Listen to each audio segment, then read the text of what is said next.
ازيك يا عزيزي، اتمنى تكون بخير واتمنى فيلم المرة اللي فاتت يكون عجبك. لو انت بقى من محبين السرعة وركوب الموتوسيكلات يبقى الفيلم ده ليك يا عزيزي. بس قبل ما نبدأ الفيلم ما تنساش ترزع اللايك المتين بتاعك وتقول رأيك في الكومنتات. كلمة كمان بس أخيرة أحب أوجهها لإخواتنا وأشقائنا في المغرب وليبيا، بعلن التضامن معاهم وبقدم خالص العزاء لكل أهالي أشقائنا الشهداء من المغرب وليبيا. ويا ريت ما ننساش ندعي بالرحمة لكل شهدائنا الأشقاء وكمان المتضررين. وندخل في أحداث الفيلم اللي بتبدأ مع واحد اسمه رأفة بيعشق ركوب الموتوسيكلات وهيشارك في جولة سباق، وبيروح على الموتوسيكل بتاعه اللي رقم 28. هو بيتفائل بالرقم ده ويعتبر رقم حظه، وبيستعد رأفة علشان ينطلق في السباق، وبيظهر ان رأفة موهوب ومحترف جدا في الموتوسيكلات، بينطلق بسرعة عالية وبيعدي من باقي المتسابقين.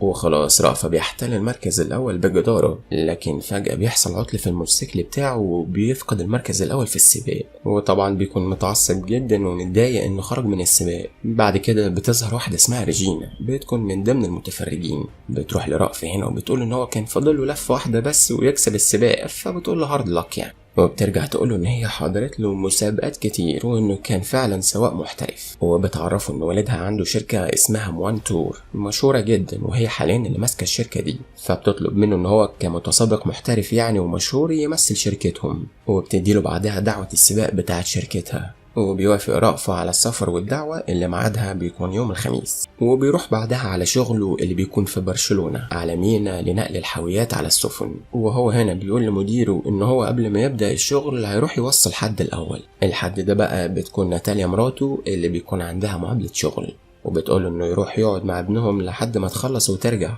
وبيروح رأفة يلعب مع ابنه على الموتوسيكل، وبنعرف من كلامهم مع بعض ان رأفة مطلق ناتاليا من زمان، بس طبعا بيتواصلوا مع بعض وبيكلموا بعض عادي علشان ابنه ماتيو. المهم بعد كده بيروح يعمل شوية تعديلات في الموتوسيكل بتاعه استعدادا للمسابقة اللي هيشارك فيها. وتاني يوم الصبح بيرجع ماتيو لناتاليا وبيحاول يعزمها على العشاء لكن بترفض.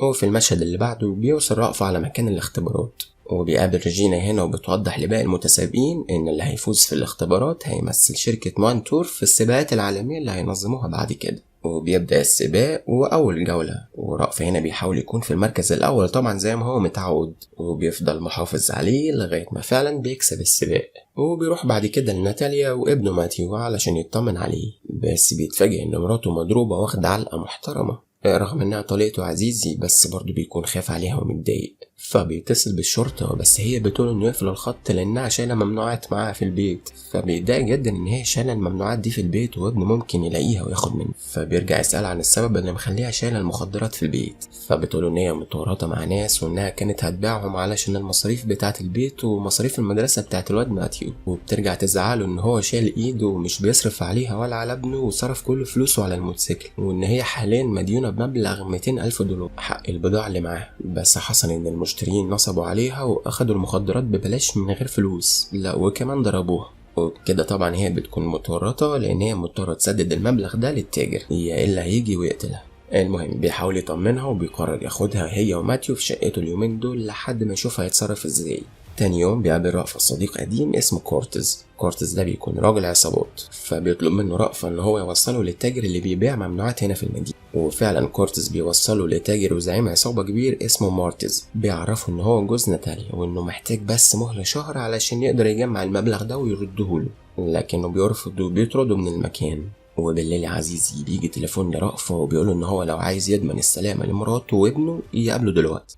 لما رأفة بيقابله بيطلع واحد اسمه ديبور بيكون الدراع اليمين لمارتز، وبعدها بيركبوا عربية وبيقفل بابها عليه، وبتتحرك العربية بعدها على مدينة مارسيليا. وبعد كده بيديله شنطة والموتوسيكل بتاعه وبيقوله ان هو قدامه ساعتين بس علشان يوصل الشنطة دي في المكان المحدد ليه، وبيقوله ان هو لو قدر يعمل كده احتمال كبير يشيلوا الدين اللي على طريقته، ولو منجحش هيقتلوها، مع انها تستاهل الصراحة يا عزيزي، يعني انا لو مكانه هسيبها تغور في داهية. المهم يا عزيزي رأفة بياخد الشنطة وبينطلق بأقصى سرعة بالموتوسيكل بتاعه في شوارع المدينة، بيكون سريع جدا لدرجة ان الرادار بيسجل سرعة 230 كيلو متر في الساعة، طبعا بيكون مخالف فبتبدأ الشرطة تطارده، لكن بقى يا عزيزي رأفة موهوب جدا ومحترف في السواقة وملهوش منافس، وبيقدر يهرب من الشرطة وبيوصل في الميعاد والمكان اللي تحددوله. بيكون في شخص اسمه كارلوس مستنيه بيسلمه شنطة الممنوعات، وهو بيقوله ان الشرطة عرفت كل طرق التهريب بتاعتنا وفكرة مارتس دي جديدة وأمان، وكمان عرف يختار الشخص المناسب للمهمة. وبيرجع يقول إن هو اتفق مع مارتس إن هم ينقلوا الممنوعات معاه لمدة شهرين، والمقابل إن هو هيشيل الدين والفلوس اللي على طليقته ناتاليا. شفت يا عزيزي، ما يجيش من وراه غير المصايب. المهم بيضطر رأفة يوافق، يعني ما تفهمش ليه. هو خلاص حياته بقت عبارة عن شغله في المينا، وبعدها بيوصل المخدرات على الموتوسيكل بتاعه. بعد فترة بسيطة وبيجيله ديبور وبيبلغه بالمهمة التانية، وبياخده معاه على مصنع مهجور وبيديله شنطة الممنوعات. مهمته المرة دي إن هو يعدي بيها حدود أسبانيا ويرجع بشنطة الفلوس مش ناقصة سنت واحد. رأفة بيبدأ المهمة وبيوصل على الحدود وبيعدي، بس الشرطة بتلاحقه وبتطلع وراه، لكن هو طبعا بمهارته بيقدر يفلت منه وبيوصل الممنوعات وبيرجع بالفلوس لكارلوس. لما بيوصل بقى بيطلب منه ان هو عايز موتوسيكل اسرع من ان الشرطة كانت هتقبض عليه، وان المرة دي فلت منهم باعجوبة، وطبعا علشان المصلحة تمشي كارلوس بيوافق. المهم رأفة لما بيرجع البيت ناتاليا بتسأله وبتقول ان هو كان فين وعمل ايه في موضوعها. رأفة بيقول لها ان الموضوع اتحل بس من غير ما يعرفه هو بيعمل ايه بالظبط. تاني يوم بالليل كارلوس بيكون جاب لرأفة أحدث وأسرع موتوسيكل، وبياخدوا رأفة علشان يطلع بيه المهمة اللي بعدها في توصيل الممنوعات، وكمان بيروح بيه المسابقات اللي بتنظمها شركة موران تور، وطبعا كالعادة بيطلع الأول في كل المسابقات اللي بيدخلها. بتيجي ريجينا هنا بتقول للمتسابقين إن فاضل خلاص كام اختبار للي هيمثل اسم شركتها. بعدها رأفة هنا بيطلب من طليقته إنهم يرجعوا لبعض علشان الولد. الصراحة تغور في ده، يعني دي أصلا خطر على الولد. المهم بعدها بيروح لكارلوس وبيقوله إن في مظاهرات، والموضوع ده هيخلي الشرطة منتشرة وموجودة في كل مكان، وإنهم هيكونوا موجودين على الحدود بشكل أكبر. وبيقوله كمان إن الشخص اللي كان بياخد رشوة وبيسهل دخولهم ما بقاش موجود في الوقت الحالي، فكده العملية الجاية هتكون خطيرة جدا. وتاني يوم رأفة في شغله في المينا مديره بيكلمه إنه غطي شيفت عامل غايب، فبيضطر إن هو يستقيل من شغله علشان خاطر كارلوس والمهمات بتاعته. وبالليل لما يجي بيقابل رأفة صديقه كورتز اللي بيقوله إن الشرطة منتشرة في كل مكان، وإنه كده ممكن يتقبض عليه في أي لحظة. بس رأفة بيقول إنه خلاص كلها أسبوع ولا 2 والشغل مع كارلوس هينتهي. بعدها رأفة بياخد الممنوعات وبيركب الموتوسيكل وبيعدي ما بين المتظاهرين والشرطة هنا في شوارع المدينة، وفجأة بيتضرب نار عليه فبيقع من على الموتوسيكل بتاعه. بيكمل جري على رجليه وبيكلم الشخص اللي هيستلم منه البضاعة. في المشهد اللي بعده بقى يا عزيزي مارتس بيكلم ديبور وبيقوله ان في شخص خاين في عصابتهم، وهو اللي بلغ عن رأفة وكان هيتمسك بالبضاعة اللي تمنها 2 مليون دولار. وبالليل يا عزيزي لما بيرجع رأفة بتكلمه مراته لانهم خلاص رجعوا لبعض، وبتقوله ان صاحبه كورتز قال لها على كل حاجة هو بيعملها عشانها، فبتشكره بعدها علشان هو بيساعدها. وتاني يوم يا عزيزي بتكون اخر مسابقة واختبار للي هيمثل شركة موران تور. وفي السباق هنا بيكون رأفة مشتت وبيفكر في العمليات اللي بيعملها مع كارلوس. بيطلع بره السباق، ريجينا بتزعل جدا لان هي كانت حاطة امل ان هو الشخص الوحيد اللي هيمثل شركتها، ورأفة كده بيكون خسر شغله في المينا وشغله كمان مع ريجينا.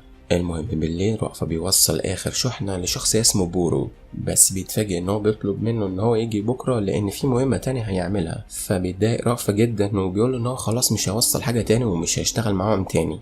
لكن دي عصابة يا عزيزي، فبيهددوا بورو ان هو لو ما نفذش العملية هيقتل مراته وابنه المرة دي كمان معاه. فبيرجع له رأفة ومن كتر الغيظ بيقعد يضرب فيه بالخوذة لحد ما يموت.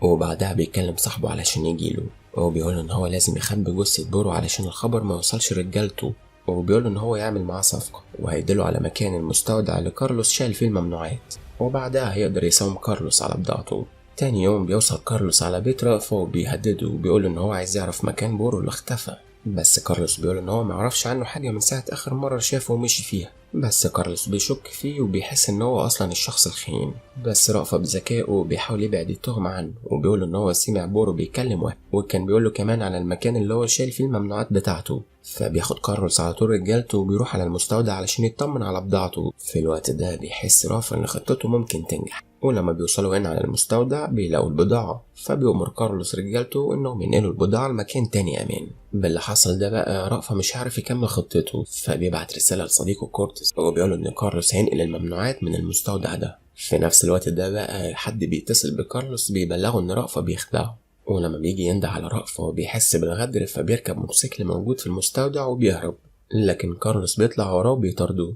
رأفة لحظه السيء بيقع من على الموتوسيكل، وكارلوس بعدها ياخده وبيحطه في شنطة العربية لحد ما يشوف هيعمل فيه ايه. بس رأفة بيتصرف تصرف ذكي وبيبعت موقعه لصديقه، وفعلا في الوقت المناسب بيجيله كورتز وبيقدر يقتل كارلوس بالرشاش في عربيته. ورأفة هنا بيكون نجا من الموت بعجوبة وخد فرصة تانية لحياته. وبعد كام شهر بيرجع رأفة لحياته الطبيعية وركوب الموتوسيكلات عادي. الدنيا بدأت تضحك له لأن بيجيله تليفون من ريجينا وبتقوله إن هي أقنعت مجلس إدارة الشركة إن هو أفضل وأنسب شخص يمثل شركتها. والدنيا بدأت تضحك أكتر يا عزيزي ليه، وكمان بدأت الشرطة تستعين برأفة بسبب موهبته في السواقة. ورأفة بيتحول من تاجر مخدرات لراجل صالح للمجتمع بيساعد الشرطة في القبض على المجرمين.